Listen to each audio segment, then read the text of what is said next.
Now that the Challenger is out of the garage, we can turn our attention to Herbie. As you guys know, I've been fighting overheating issues. It started with Herbie blowing one hose after another, but I haven't done very much to this car, so I assumed it just needed to be done. The problem was the fans were not kicking on, and there's a couple tests you can do.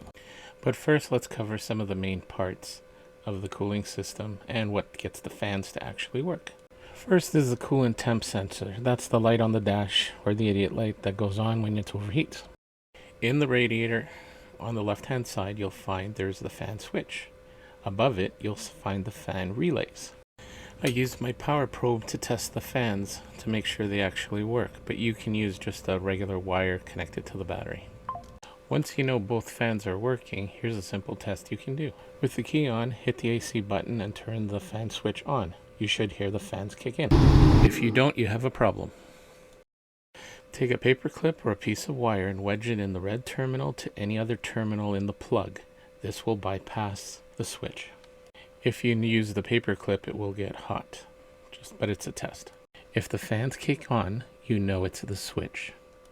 Then depending if you have the square plug or the triangle plug, you gotta order that switch. The fans are still dead, you know it's the relay. In Herbie's case, it was the switch, so it was a nice easy fix, and the fans were running in no time. I ran Herbie on the hoist till the fans kicked in.